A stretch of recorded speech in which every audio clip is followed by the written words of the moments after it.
एक बार एक बैरागी साधु को राज्य सुख भोगने की इच्छा जागृत हुई। इसके लिए उसने माँ लक्ष्मी की आराधना शुरू की।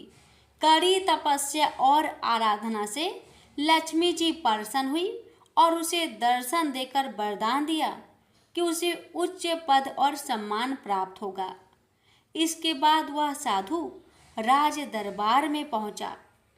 वरदान मिलने से उसे अभिमान हो गया था। उसने बड़े दरबार में राजा को धक्का मारा, जिससे राजा का मुकुट नीचे गिर गया। लेकिन इसी बीच राजा के गिरे हुए मुकुट से एक काला नाग निकलकर बाहर आया।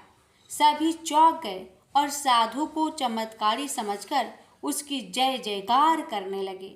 राजा ने प्रसन्न होकर साधु को अपना मंत्री बना दिया। उस साधु को रहने के लिए अलग महल भी दे दिया। राजा को एक दिन वह साधु बड़े दरबार से हाथ खींचकर बाहर ले गया।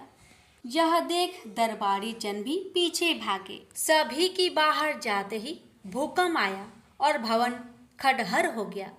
लोगों को लगा कि साधु ने सबकी जान बचाई।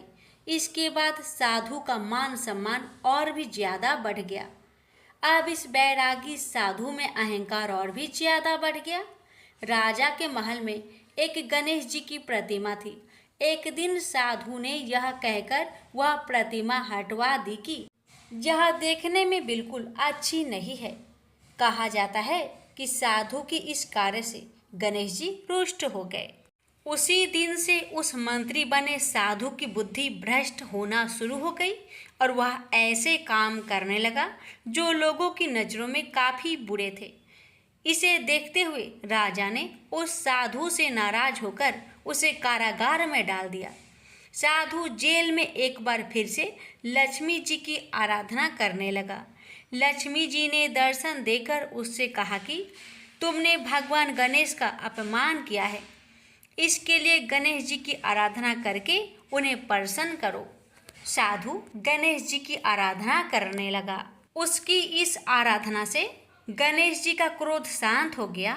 इस घटना के बाद से माँ लक्ष्मी और गणेश जी की पूजा एक साथ होने लगी। गणेश भगवान को बुद्धि और सिद्धि का प्रतीक माना जाता है।